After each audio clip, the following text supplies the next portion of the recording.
welcome to the Real Estate Jam session. There's an aspect of the industry that I feel that I'm very weak in. So we asked Rafael Cortés to come in. Rafael has a podcast on wholesaling. He has Pulse Realty in Phoenix, Arizona, and Pulse Capital there. Rafael, thank you for coming on today. Of course. Thank you so much for the invite. I'm excited. Let's put some value out there for the listeners. You know, I've got some really great subscribers that really are trying to learn how to become a real estate investor. And honestly, wholesaling is something that I just never really touched on.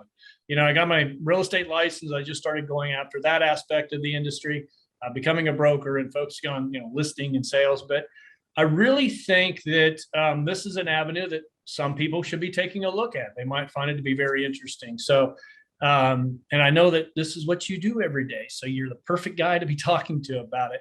Now, do you need licensing, a special license for wholesaling? No, not for wholesaling. I think some states are getting a little bit more regulated when it comes to the actual wholesaling activity. And I'll break it down, but for the most part, you can wholesale in most major markets.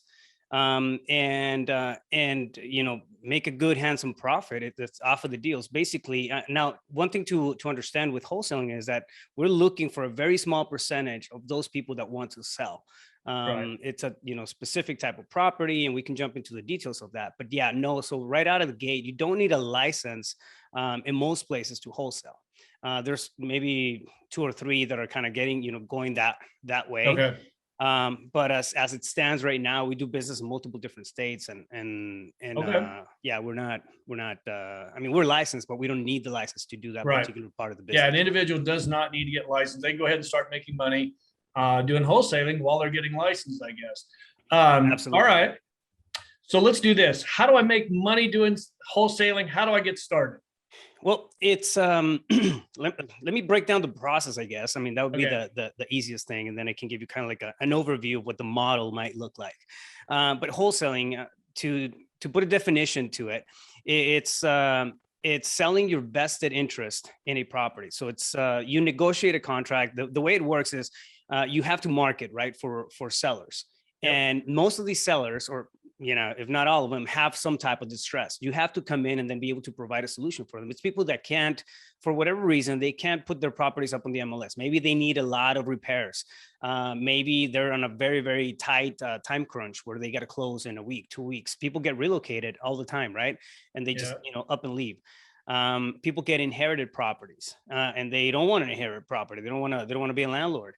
That sort of thing. So a lot of times this in our heads, may translate as an asset, right? Because we're we're looking at real estate investments, but for the average person, maybe just a headache. So basically we come in and then we market and we have conversations with them, find out, motivations, and then we find out whether or not we can come in and help them. Now, what we do is we're buying a property at discount. So there's specific ways of negotiating the deals, a structured process of having those conversations and really finding out, the problem that they're having so you can give them a solution.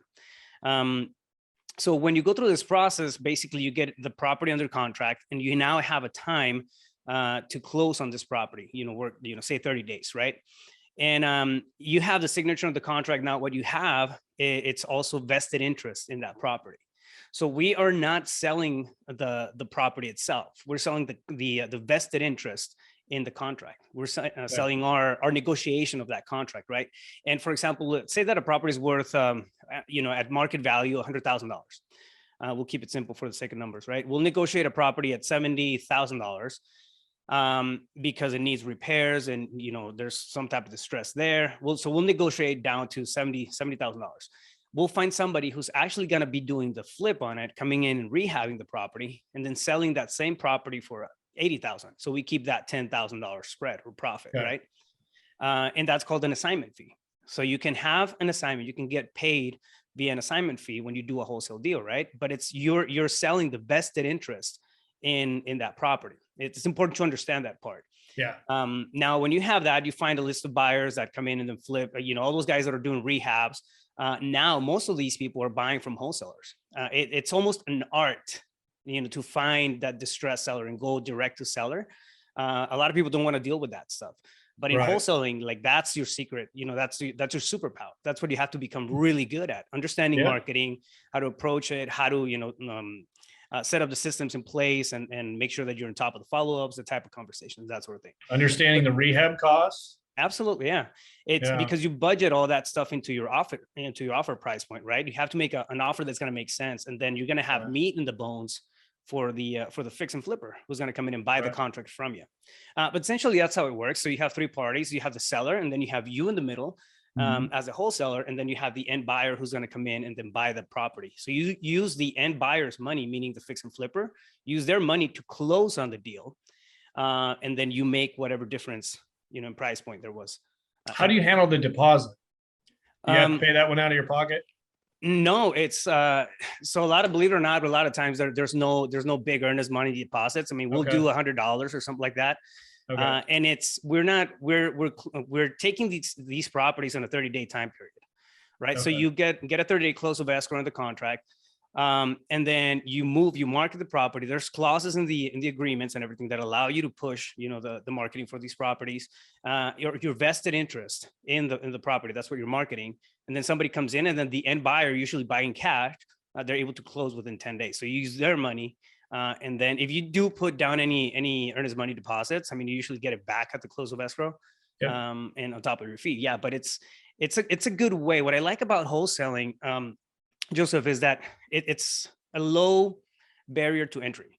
If you're willing to put in the work and understand how the process works, you're gonna be able to find properties, right? Then you negotiate, then you get the assignment fee in between, and that kind of sets you up for the rest of the things, right? For fix and flipping. So it's almost like I don't know, for lack of a better analogy, I call it the gateway drug to real estate investment. I can see how it is. I mean, you're bringing labor to the table. That's really it. You've got to go out and find these. Now, how did you find the flippers, the investors? There's so many different ways of finding people who want deals out there. For example, I have a coaching program through Wholesaling Inc. And we have 10 different ways of building a buyer's list. But it doesn't, I mean, for example, just to give you one really good one out there, you can go to websites, for example, like gosection8.com. It's a public website. You go in there, you go to gosection8.com, and it's crazy. It's gonna pop up. You type in your city or whatever zip code you're doing business in, and on the margin, you're gonna see listings. Right, these are people who have properties that are Section 8 rentals. But on the side of it, you're gonna see the owner's information. So that's actually the buyer. It's usually the guy who owns, or gal that owns the property, and it's got their phone number on there. So there's so many different ways to come about building a buyer's list, that it's honestly one of the least things of that can create a problem. Once you have a deal, if you have a deal locked up, like you're gonna find somebody to come in and then buy it from you, or joint venture partner with somebody else to deal with it. How are you pulling your comps? I mean, obviously, if you're buying a property, you want to know what it's worth, backing out the amount of you're going to have to put into it to fix it back up. How are you doing that? Well, I guess you're an agent, so we know how you're doing it. But when you got started and didn't have that, Rafael, how did you do that? Well, I'm an agent in Arizona, right? I'm a broker. So we have access to the MLS and all kinds of data in our county. But we do business outside the county. We do it nationwide. So I use a software called batchleads.io. They have a ton of data. You can pull records from anywhere. They tap into different MLSs throughout the country, so you can pull records from there. And that's one of the primary data sources that we use. I mean, you can go to Zillow, you can go to all these places and run comps like that if you're not buying a software or a subscription. We like that just because the data is a little bit more accurate, the records are updated and that sort of thing. But you can very well run comps through Zillow. I mean, you go to Zillow, you look at the property and look at we take almost the appraiser approach. This is a conversation that we have with multiple people or multiple appraisers. And this is like in a nutshell, what they look for. So there's a bullet point, or it's a 5-thing bullet thing here, what I'm gonna talk about. So the audience might want to write it down. But when you're running comps, almost by rule of thumb, and I don't know if you've covered this in the past, but it's you're looking for properties that are within 200 to 300 square feet of the subject property. That's one. Within 10-year built, meaning up or down. If it's if it's built before 1950, we treat them all as the same year type of build, just because of the wear and tear.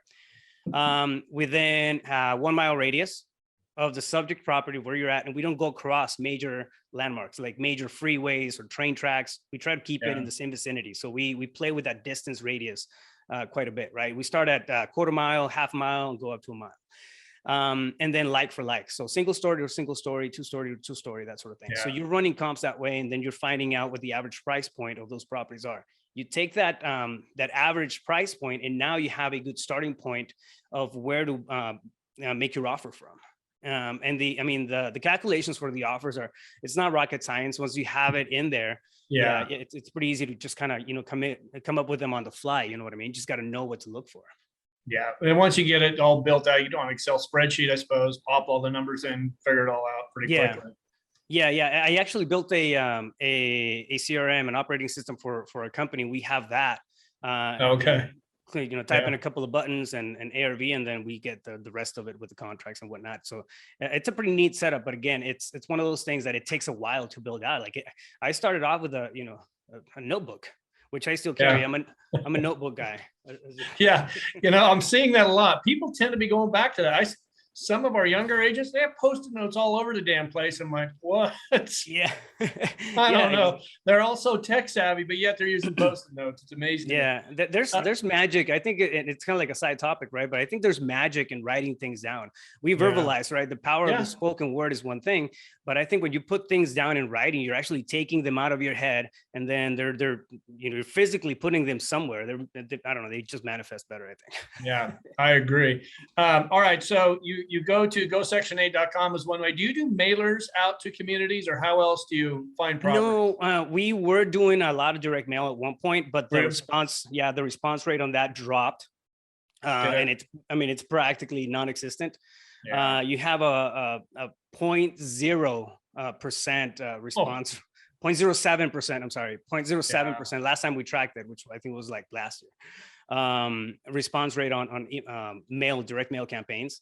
So we're not doing that anymore. We do a lot of cold calling. We do have cold callers in place. There's a specific cold calling process. SMS, which is text messaging. It's another way to reach out sellers. There's some limitations and stuff that you have to comply with. So it gets a little tricky to really set it up in a way that you're compliant. But we make the effort. We're there. We're doing it the right way.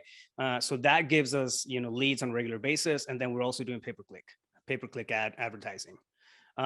Between those three, we get a pretty healthy flow of leads. On average, I think we're looking.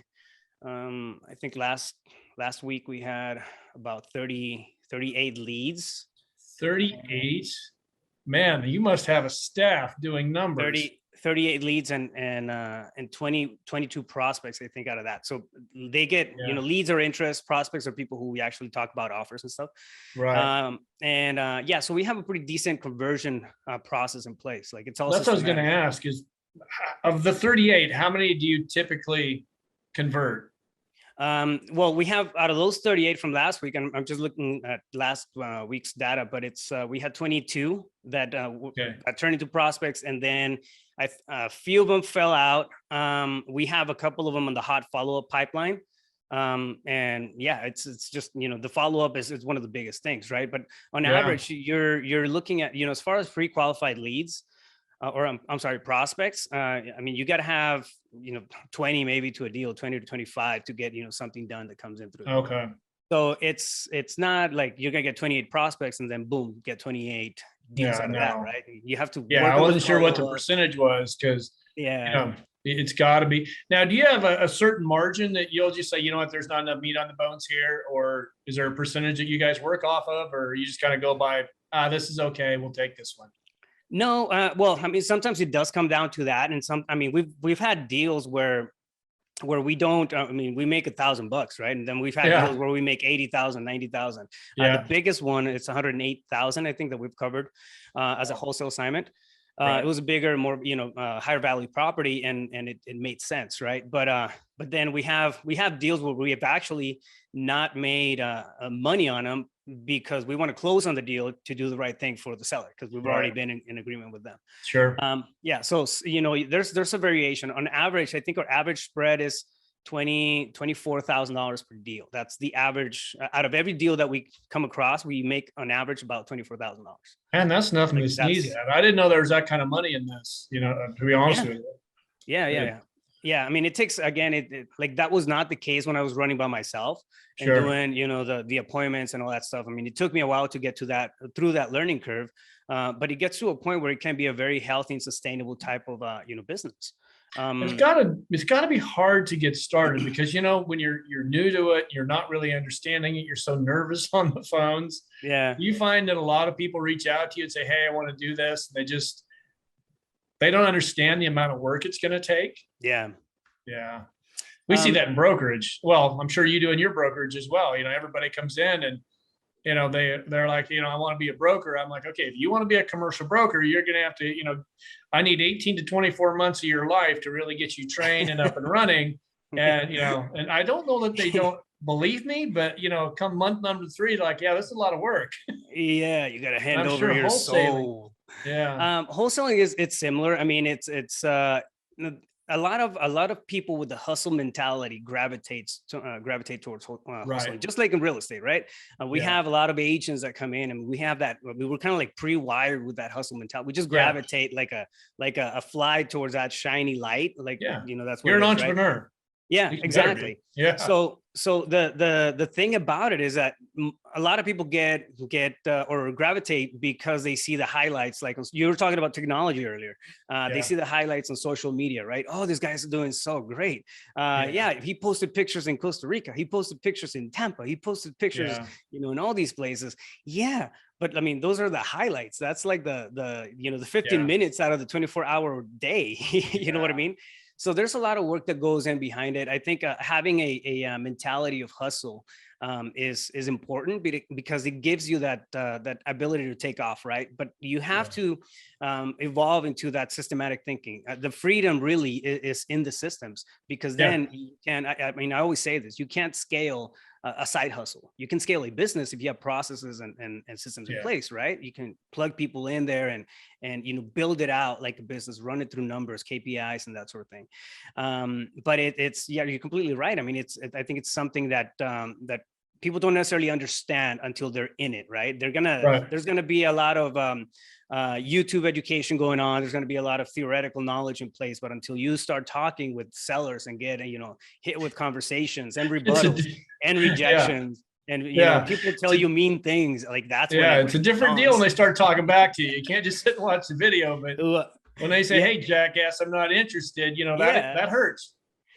How'd you get my number? I remember, how'd you get my number? Like that was one of the big questions, right? And I used to freak the heck out whenever somebody like, "Oh my God, what should I say?" Which now I do. Like all I say now is, "I bought it." Like everything's online. I bought it. I'm sorry if you don't want us to call you anymore. Like we can do that. That's fine. You know what, Rafael? I agree. If you be honest with people, don't BS them, because they can tell. Everybody. It's kind of become a level playing field in real estate, right? Mm-hmm. You've got access to pretty much all the information you need anymore. Now, when I got started, you had to go in and get a microfiche, and you had to go through and use that damn thing. You're way too young to have done that. But, when I explained that to our younger agents, you could see their eyes cross when they can just log in and look information up. It's so much easier. But it's I think being honest, but being prepared for the rejection, and it's understanding the work it's going to take to really ramp this up.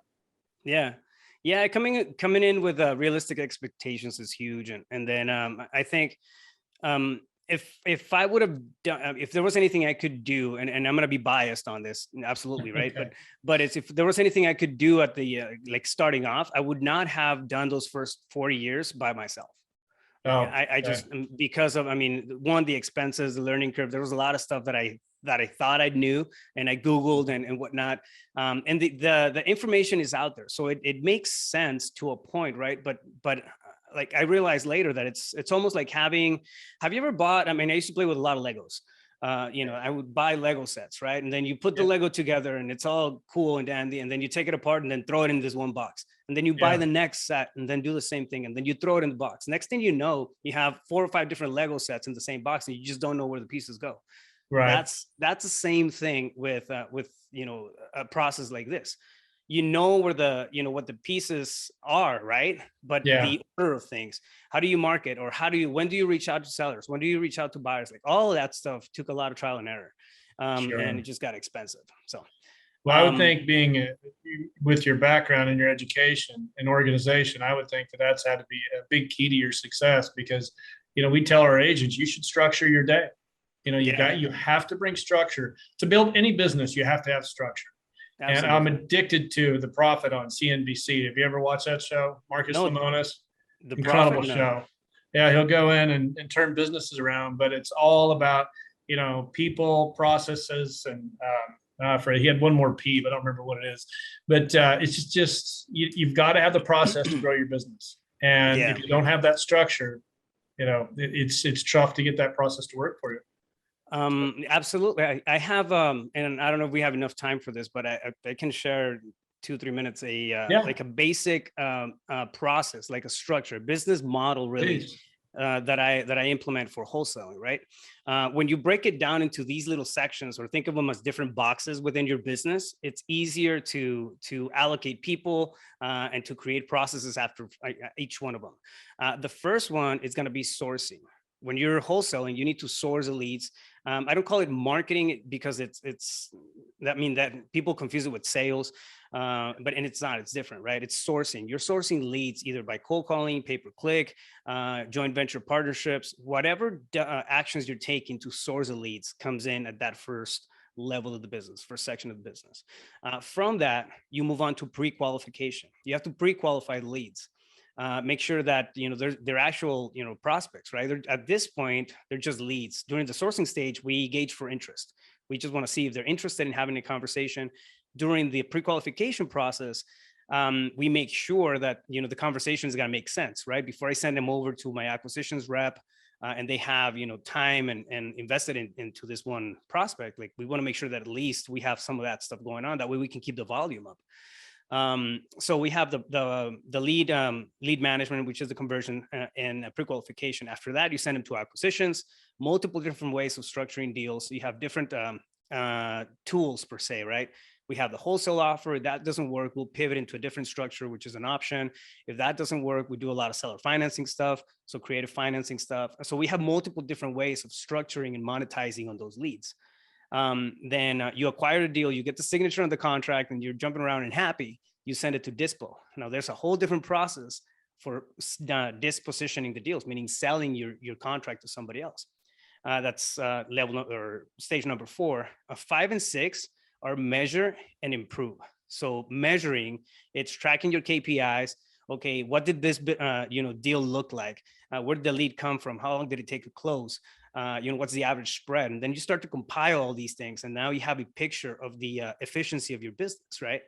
And then 6, it's an improvement session. You sit down believe it or not, after every single deal, we'll sit down and we'll just go through a set of questions, and what could we have done better to improve that? Or how can we not leave so much money on the table next time? Or what went really, really good? And we start, we continue tweaking and improving the processes. But you have, that 6 stage framework works wonderfully, because now we know where to plug in, everything that comes into the business. So that's brilliant. Having that structure is really probably, I would say, the key to your success, right? Yeah, know all the moving parts that come together with this. Well, that, and then you're able to identify bottlenecks.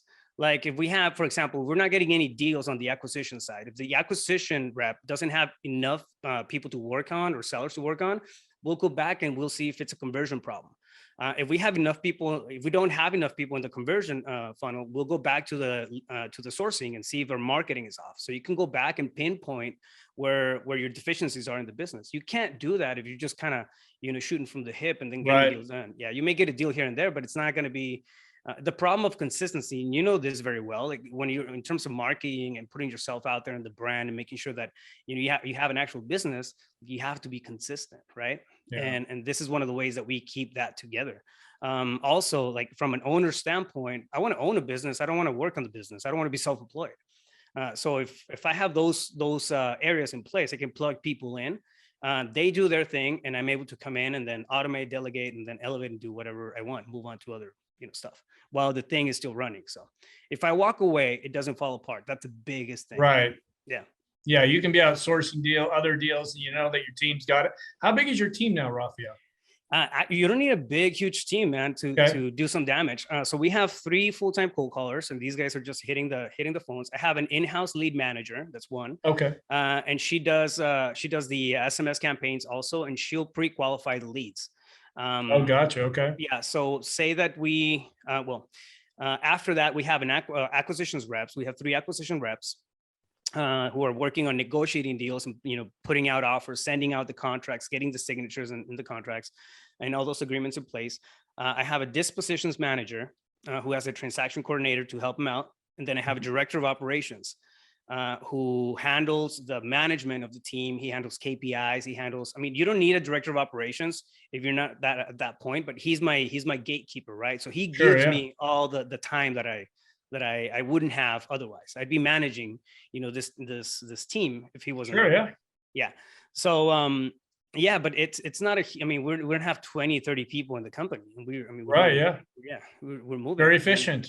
Yeah, exactly. Just with a structure it allows you to be that efficient. That's where I think that your success lies. And I guess it started off as one, and you really learned that if I really want to scale this. I am telling you, I mean, when you go through a lot of headaches in the last 13 years, it's like you find ways of getting more efficient. I came up with this. I have the philosophy that I put together or the principles were I call it less business, more profits, as in lean, effective, strategic, and simple business, less. So if I can turn a business and make it less lean, effective, strategic, and simple, like I know I have something that, that's workable, it's sustainable, and I can, probably scale if I want to. I can keep it. It's sustainable, more importantly. And in terms of wealth, man, I think we 99% of the time when I ask somebody, why are you getting into real estate? They'll say financial freedom, and money. And I think most of us come in pursuing, right, the dollar. But there's purpose to be found in areas like this. And I think when you compile purpose and when you compile other things like, helping somebody out with a property they can't sell, you're going to make the money. But when you add systems and you add, an actual way of operating that's structured, you get the time back. And I think that's really like what does what creates a whole wealth, right? It's having money, but also the time to enjoy it. Like otherwise it doesn't make sense. Well, if you're just working 24/7, you got to really place the value. And, right. We tell our people, check your productivity. At least I like to see them do it every night. If you're doing cold calling, how did it work? If you're doing your email blast, make sure you look at the numbers, how many people opened it, all that. Then on Fridays, really do a deep dive into how your week went. Did I book appointments for next week and all that? And, that makes a big difference. If you're just showing up and going through the motions every day, success is pretty hard to get to without everything that you're talking about. Now, tell me, you have a wholesaling podcast, correct? So we have the Wholesaling Inc. podcast, and that's all about real estate investments. I'm one of the coaches in there. There's other coaches in there. Brent Daniels is also in there. Lauren Hardy is in there. And all we talk about is the process of wholesaling. And that's a Wholesaling Inc. podcast on iTunes. And I have another podcast where we talk business principles and organizational psychology. And that's a CEO Pulse podcast. Between those two, there's so much content out there that, people can consume. At the end of the day, it really comes down to taking action. Right? Yeah, it does. You got to take that first step. And, I end up having those conversations. People are thinking about getting into it. Then you do a follow-up later and they go, I changed my mind. But, I know that somebody had been good at it. But to take that first step is hard, right? Yeah. And, you got to start somewhere. And, it's almost like taking the leap, right? It's once you do that, I see we're getting ready to get ready, happens quite a bit. But the problem with that is that if you sit there and then just theoretically, take a look at everything, how things would theoretically work, right? We have a limited amount of drive. I don't know if you feel it, but whenever you get a really good idea, you get a sense of euphoria that kicks in. Yeah. And then you're super excited. If you sit down to binge watch a show on Netflix, like that excitement is going to go out the window, right? Yeah. So we have a short amount of time when it comes to that mindset energy, or that drive that's really spiking before things run out. And I see that happening. People get super excited at the beginning and they get ready, and they don't take the actions. They see all the theory, they don't have everything lined up. And by the time they know what's going on, they're theoretical experts, but no action is taken. So it just stays there. Like, it's massive imperfect action, really what gets it done, I think. Yeah. Well, taking that first step and then just building up from there. I think that people would I want to make sure we're going to put the link to your podcast down below in this video so people can go find you. So I think you have a wealth of information. I know today we're moving pretty fast. So I want to make sure they can find you. And Rafael, thank you for coming on today. Of course. I appreciate all the information. I think you answered a lot of our viewers' questions on wholesaling. And it's incredible what you're doing and the value you're bringing on your podcast. So absolutely. Thank you very much, folks. Thank you for tuning in today. If you haven't done so, make sure you subscribe. And again, I will put Rafael's podcast links down below so you can check him out as well. Thank you. Thanks so much for the invite, Joseph. It's been a blast. Thanks.